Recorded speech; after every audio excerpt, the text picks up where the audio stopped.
하나님은 아주 오래전부터 지난주에 살펴봤는데 사도 바울을 땅끝까지 복음이 전파되고 이방인들이 예수를 믿고 하나님에게로 돌아오게 하려고 특별히 준비하신 사람입니다. 바울은 태어나기 전부터 하나님께서 이방인의 사도로 준비하고 계획하셨어요. 지난번에 우리가 살펴봤죠. 그의 나고 자란 출신 배경과 그가 배운 학문과 또 그에게 하나님이 주신 언어 능력 등 그의 모든 것을 이방인을 위한 복음 전하는 자로 사용하기 위해서 하나님이 이미 만세 전부터 준비하셨다라는 것입니다. 이처럼 사도 바울을 비롯한 복음을 위한 복음을 전하는 헌신자들이 세워지기 전까지 하나님은 복음을 철저하게 비밀로 감추어 놓으셨습니다. 하나님은 태초부터 사람들을 구원하기 위한 복음의 계획을 이미 준비하셨어요. 아담과 하와가 범죄한 그 순간부터 하나님은 인간들을 구원할 방법을 준비하셨다는 거예요. 복음의 계획을 다 준비해 놓으셨어요. 그러다가 하나님 정하신 때가 되자 사도들을 통해서 복음을 전하게 하셨고 그 복음을 받은 자들이 또 다른 사람에게 복음을 전하여 계속 복음을 낳게 해서 복음이 전파되게 하셨어요. 그래서 오늘 우리에게까지 그 복음이 전파되게 하셨다라는 것입니다. 여러분, 예루살렘에서 이 땅에 복음이 들어오기까지, 예루살렘에서 거의 동쪽 끝에 있잖아요, 우리나라가. 예루살렘에서 우리나라 이 땅에 복음이 들어오기까지 약 2000년의 시간이 걸립니다. 예수님께서 땅끝까지 이르러 내 증인이 되라, 복음을 전해라 라고 명령하시고 2000년이 지난 후에야 이쪽 땅끝 동쪽 땅끝에 있는 우리나라에 복음이 전파되어지게 하셨다라는 것입니다. 이게 그냥 우연히 이루어진 일이 아닙니다. 복음을 전하다 보니까 엉겹결에 이 땅에 구한말, 이 조선 땅에 복음을 전하게 되어진 것 아닙니다. 하나님의 계획하심과 뜻하심이 역사 속에서, 실제의 역사 속에서 구체적으로 하나하나 이루어진 것이며 수많은 복음의 헌신자들을 통해서 성취되게 하신 것이다. 그래서 오늘 저와 여러분이 이렇게 복음을 받은 것, 저와 여러분들이 예수 믿고 구원받은 것 너무나 놀라운 은혜이며 축복이다라는 것입니다. 저와 여러분들이 복음을 받기까지 2000년 동안 복음의 헌신자들이 때로는 목숨을 내놓기도 하고 때로는 모든 것들을 손해를 보고 그러면서 복음을 낳으면서 계속해서 그것이 전달되어서 여기까지 오게 되었다라는 거예요. 이 얼마나 놀라운 은혜냐라는 거예요. 저와 여러분들이 예수 믿게 된 것은 거의 기적과 같은 일이다라는 것입니다. 자, 그래서 사도 바울은 계속해서 말합니다. 오늘 본문 27절 말씀 보도록 하겠습니다. 오늘 본문 27절 말씀입니다. 시작.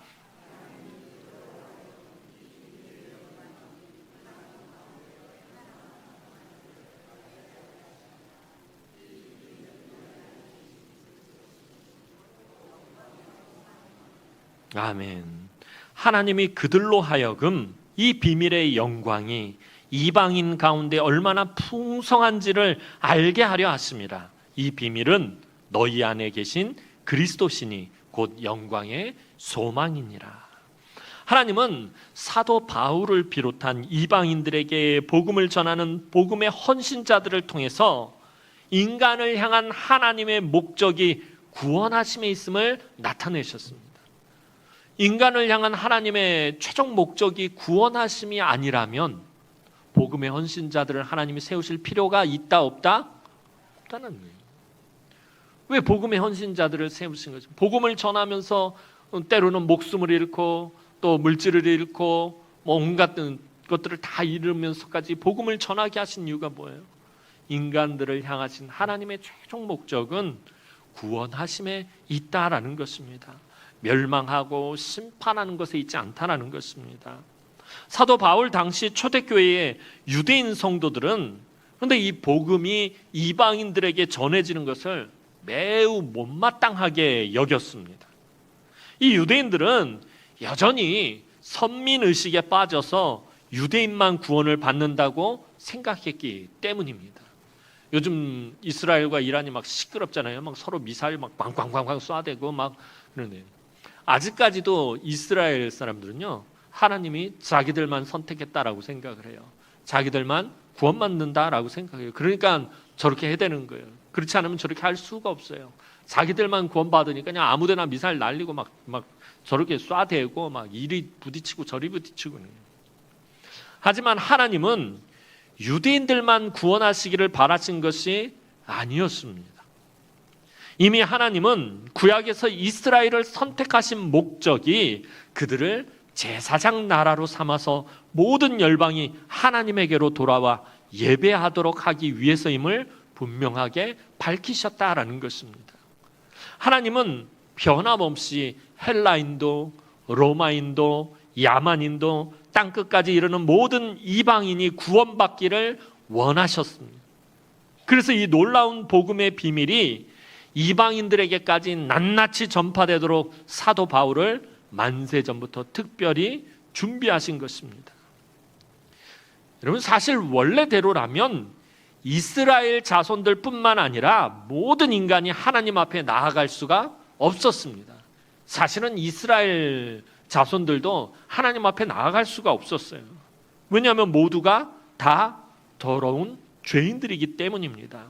이스라엘 자손들이 하나님이 선택하셨다고 해서 그들이 죄가 없는 게 아니라 죄가 없어서 선택하신 것 아닙니다. 이스라엘 자손들이 우리 성경 역사를 통해서 보면 오히려 더 더러운 짓을 하고 더 부정한 짓을 하고 더 많이 우상 숭배하고 어떻게 보면 더 악한 족속이에요.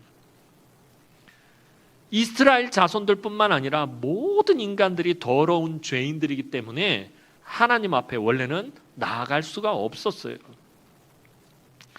이스라엘 사람들도 마찬가지고요. 그들은 자기들이 하나님과 언약을 맺은 아브라함의 자손이기 때문에 죄인이 아니라 특별히 선택받은 자손이라고 뼛속 깊숙이 그렇게 생각하고 있었어요. 하지만 그들도 다른 이방인들과 똑같은 죄인들이었다라는 것입니다. 하나님이 아브라함과 언약을 맺은 것은 그의 자손이 죄가 없어서가 아니라 그의 자손을 통해서 이 놀라운 복음의 비밀을 이루어 가시겠다라는 것이었어요. 아브라함 자손이기 때문에 죄가 없는 것 아닙니다. 근데 이스라엘 자손들은 자기들이 아브라함의 자손이기 때문에 하나님이 자기네들을 버리지 않는다. 자기들은 이미 구원받았다고 생각을 해요. 그러니까 이미 자기네들은 아브라함의 자손이기 때문에 혈통적으로도 아브라함의 자손이기 때문에 어떻게 살든 상관이 없다라는 거예요. 그냥 개판으로 살아요. 사실 이스라엘에 가보시면 알겠지만요, 성지순례 하면서 이스라엘 가보면요, 이스라엘 사람들이 이런 표현 써서 죄송합니다, 정말 싸가지가 없어요. 싸가지가 바가스예요, 진짜로. 오히려 그 주변에 있는 요르단이라든지 여기 있는 사람들은 얼마나 착하고 순수한지 몰라요. 이스라엘 사람들은요, 그냥 돈에 환장해가지고 어떻게 하면 바가지 씌우려고, 이 한국 사람들 중에 영어 못하는 사람들 있으면 그냥 무조건 바가지예요, 무조건 바가지. 아주 막 환장이 있어요, 그런 거예요. 가만히 살펴보면 그래요. 왜 그런 삶을 사냐면은 이게 운명적으로 자기네들은 이미 구원받았다라고 생각하니까. 그래서 아브라함의 자손이기 때문에, 그래서 무슨 짓을 해도 구원을 받는다라고 생각을 하는 거예요. 얼마나 어이없는 생각이에요. 얼마나 미련한 생각이냐 말이에요. 자기네들은 이미 구원받았기 때문에 이렇게 뭐 다른 사람 여행객들 바가지 씌워 먹고 등쳐 먹고 막 이렇게 살아도 아무 상관이 없다라는 거예요. 근데 사실 저와 여러분들도 그런 삶을 살 때가 많아요. 나 예수 믿고 구원받았다라고 생각해요. 이미 나 구원받았다라고 생각하니까 교회 안에서도 막 함부로 말하고 함부로 행동하고 뭐 이럴 때가 많다라는 거예요. 목사님 저도 그래요. 왜 그럴까 하고 생각해 보니까 그런 게 이제 암암리에 우리의 마음 가운데 깔려 있는 거예요. 난 이미 구원받았으니까 어쩔? 이거잖아요. 난 구원받았는데 어쩔 거냐고. 근데 성경은요, 우리에게 분명한 것을 요구하고 있어요. 나더러 주여 주여 하는 자마다 천국에 들어갈 것이 아니요 다만 하늘에 계신 내 아버지의 뜻대로 행하는 자라야 들어가게 되리라. 이게 뭘 의미하는 것일까요? 예수 믿는다라는 것에 대해서는 중요한 개념을 말해주는 거예요. 예수 믿는다라는 건 뭐예요? 하나님의 뜻대로 산다라는 것을 말하는 거예요. 하나님의 말씀대로 산다라는 것을 말하는 거예요. 그래서 금요 기도회 때뿐만 아니라 제가 늘 우리 성도들한테 거의 강요하다시피 강조하는 게 뭐예요? 하나님의 말씀을 붙잡으라는 거잖아요. 하나님의 말씀을 붙들라는 거잖아요. 그게 저와 여러분들이 구원받은 증거라는 거예요. 내가 하나님의 말씀을 귀 기울여 듣고 그 말씀 붙들고 살아가고 있느냐? 그럼 난 예수 믿는 사람이다라는 것입니다. 그래서 제가 좀 표현을 강하게 사용할 때가 많아요. 여러분들에게 강조하는 거니까 여러분들 좀 새겨서 드리셨으면 좋겠어요. 그래서 늘 하나님의 말씀을 붙들고 그 말씀대로 살아가는 우리 성도들이 되었으면 좋겠습니다. 내가 예수 믿었다고. 그러면 예수 믿은 그 사람다운 삶을 살아가야 돼요. 이 이스라엘 자손들이 단순히 자기가 아브라함의 자손이기 때문에 하나님이 자기네들을 구원하셨다는, 너무나 이런 단순한 생각 가지고 살아가면 안 된다라는 것입니다. 하나님이 아브라함과 언약을 맺은 것은 그의 자손이 죄가 없어서가 아니라 그의 자손을 통해서 이 놀라운 복음의 비밀을 만들어 가시겠다라는 것이었어요. 하나님이 아브라함에게 약속하신 제일 중요한 핵심은요, 아브라함으로 인해서 누가 복을 받는다라는 거죠? 천하 만민이 복을 받는다라는 거예요. 아브라함을 통해서, 너를 통해서 천하 만민이 복을 받을 것이다라는 것이 하나님의 가장 중요한 계획이었다라는 것입니다. 하나님은 이 세상 모든 만물을 창조하셨을 뿐만 아니라 모든 영광과 지혜와 부요와 권세와 존귀와 능력과 축복이 하나님께 있습니다. 그리고 하나님은 이 모든 것을 우리 인간들이 누리기를 원하셨어요. 하지만 첫 번째 아담이 범죄함으로 이 모든 것을 제대로 누릴 수가 없게 되고 말았어요. 왜냐하면 우리는 더러운 죄인이라 하나님 앞으로 나아갈 수가 없기 때문이에요. 죄의 담이 하나님과 우리 사이를 가로막고 있어서 우리가 하나님에게로 갈 수가 없다는 것입니다. 우리가 하나님께 나아가려고 해도 지극히 거룩하신 하나님의 소멸하는 불이 모두 태워버린다라는 거예요. 히브리서 10장을 보면 하나님은 소멸하는 불이시다라고 말해요. 뭘 의미하는 거예요? 모든 더럽고 죄악된 것들, 악한 것들을 다 태워버리시는 하나님이시라는 거예요.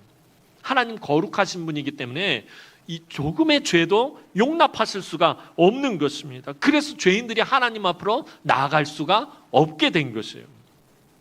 그래서 하나님은 우리 죄인들이 하나님께로 나아갈 수 있는 길을 비밀리에 만드셨어요.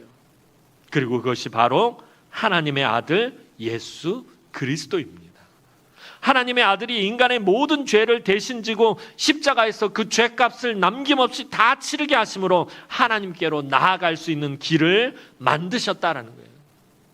죄값이 있으면은 하나님 앞으로 나아갈 수가 없는데 그 죄값을 우리 주님이 다 치르셨다는 거예요. 그래서 하나님 앞으로 나아갈 수 있게 만드셨어요. 그래서 주님은 요한복음 14장 6절에서 이렇게 말씀하십니다. 요한복음 14장 6절 말씀 봅니다. 시작.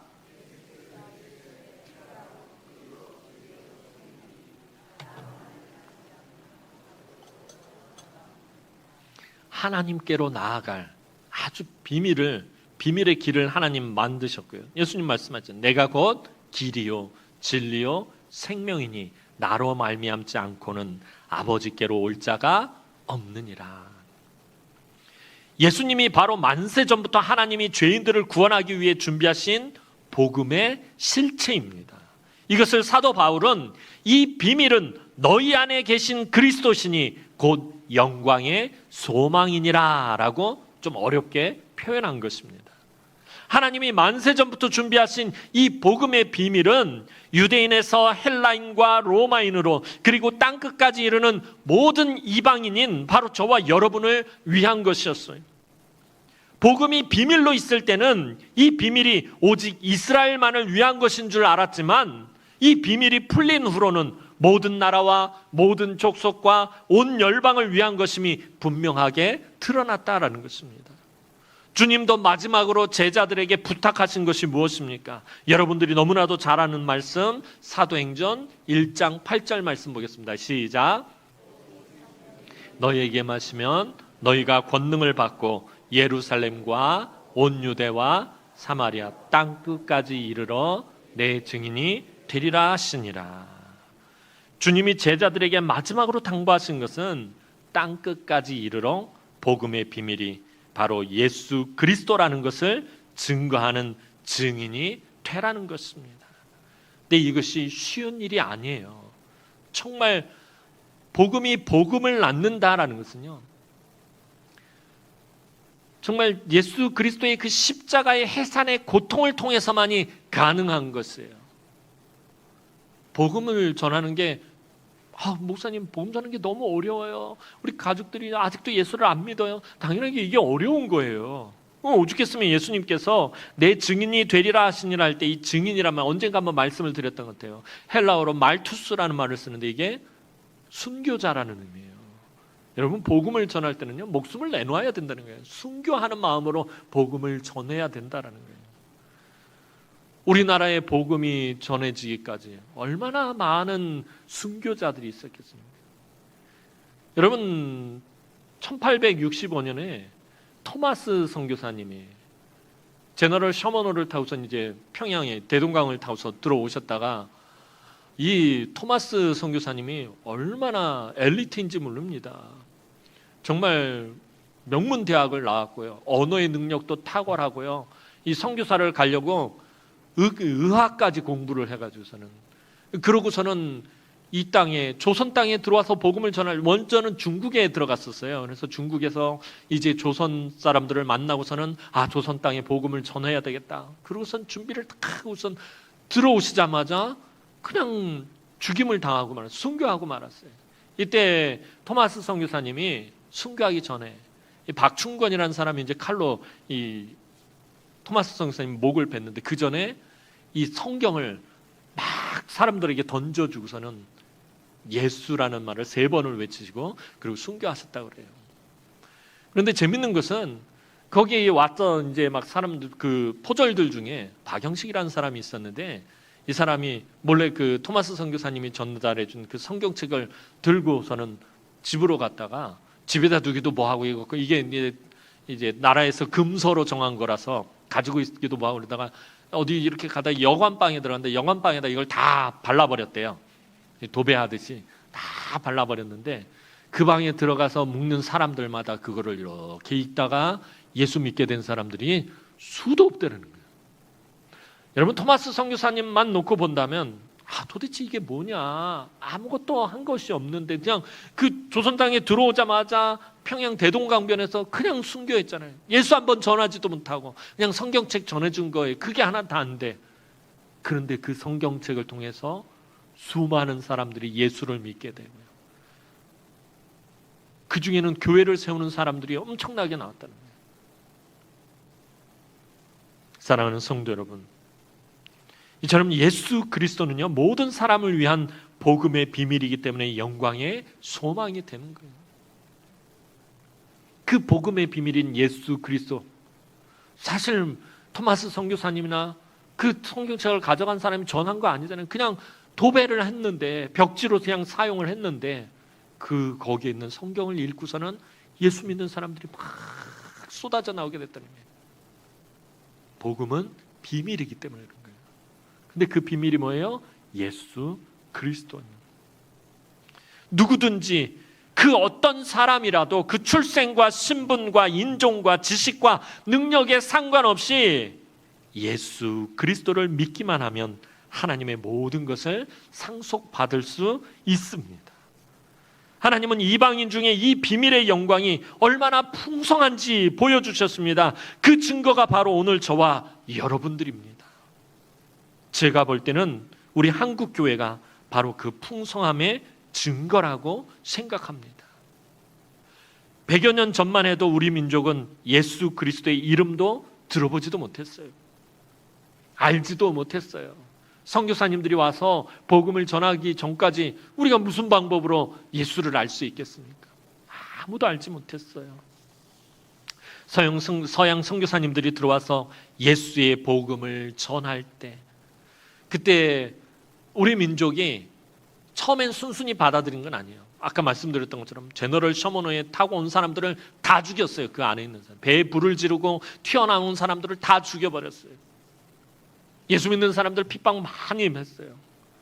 그러나 계속해서 복음을 계속해서 전할 때 그 복음을 결국에 우리 민족이 믿음으로 받아들였다라는 거예요. 이게 얼마나 놀라운 기적이냐 하면, 여러분, 예수의 복음을요, 이 극동 아시아에 있는 나라들 중에 우리나라만 받은 것 아니에요. 중국도 받았고요, 일본도 받았어요, 동남아시아도 다 받았어요. 그런데 이렇게 거룩한 부흥의 역사가 일어난 곳은 우리나라밖에 없다는 거예요. 중국이 제일 먼저 복음이 들어갔어요. 일본도 엄청나게 빨리 들어갔어요, 복음이. 어떻게 보면 이쪽 동쪽 끝자락에 있는 우리 민족이 복음이 제일 늦게 들어왔어요. 그런데 그 복음을 믿음으로 받아가지고 풍성한 증거가 된 곳은 우리 나라밖에 없다라는 거예요. 이게 얼마나 놀라운 기적이냐라는 거예요. 하나님의 이게 얼마나 놀라운 은혜인지 모릅니다. 여러분, 복음이 들어올 때 우리나라는 일본에 의해서 강제로 합병되었고요, 사람들의 마음은 거칠어질 대로 거칠어져 있었고요, 아주 피폐했고요, 또 가난과 궁핍 속에서 아무런 소망도 없었다라는 거예요.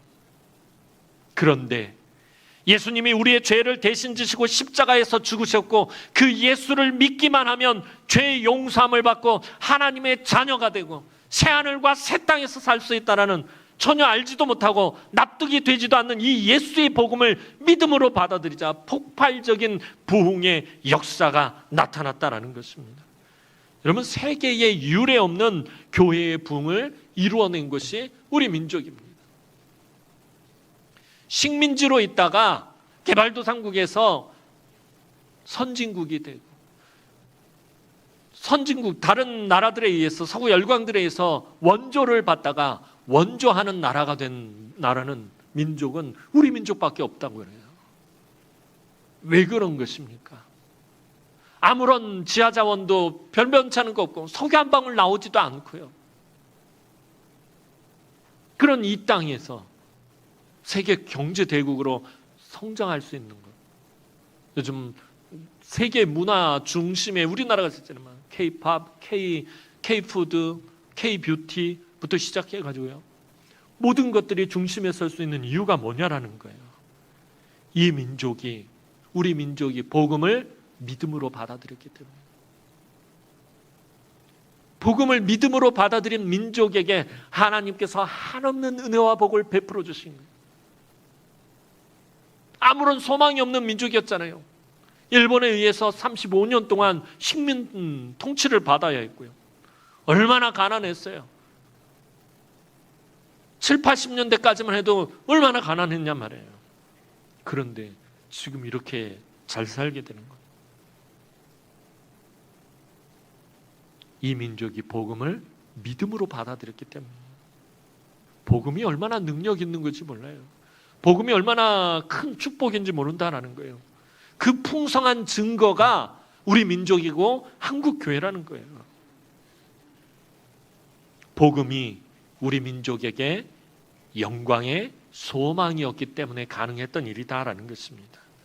그리고 이 복음은 여전히 오늘을 살아가는 저와 여러분에게 소망이고, 우리 다음 세대들, 오고 오는 다음 세대들에게도 여전히 복음만이 소망인 줄로 믿으시기 바랍니다.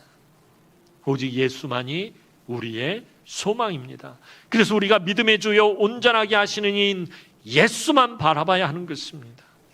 오늘도 이 놀라운 복음의 비밀인 예수 그리스도만을 믿음으로 바라보며 예배하고 나아가 그 복음을 전하는 우리 성도들에게 하나님의 모든 풍성하신 은혜와 능력과 은총과 영광과 부요와 건강과 축복이 가득 차고 넘치기를 주님의 이름으로 축원합니다. 기도드리겠습니다. 참 좋으신 하나님, 은혜와 사랑을 진심으로 감사를 드립니다. 참 별 볼 일 없고 하찮은 우리 민족이 하나님 뭐 이렇게 귀하다고 예수의 복음을 전하게 하시고 수많은 선교사들과 또 수많은 순교자들을 통해서 복음을 받아들이게 하신 것입니까? 하나님, 이 민족이 믿음으로 이 복음을 받아들이고 하나님의 그 풍성한 은혜의 증거를 삼게 하심을 감사를 드립니다. 하나님, 이 민족이 이 복음을 절대로 포기하지 않게 하여 주옵소서. 한국 교회가 이 영광의 소망을 끝까지 붙들게 하여 주옵소서. 우리 주님 다시 오시는 그날까지 이 민족이 복음을 전하는 민족이 되게 하여 주옵소서. 거룩한 제사장 나라의 사명을 감당하는 한국 교회, 이 민족 되게 하시고 우리 남은교회 되게 하여 주옵소서. 하나님께서 73년 전에 이곳에 우리 남은교회를 세우신 것 예수의 복음을 전하라고 세우신 줄로 아오니 하나님, 이 교회가 끝까지 예수의 복음을 전하는 교회가 되게 하여 주옵소서. 감사를 드렸고 예수님의 이름으로 기도하옵나이다. 아멘.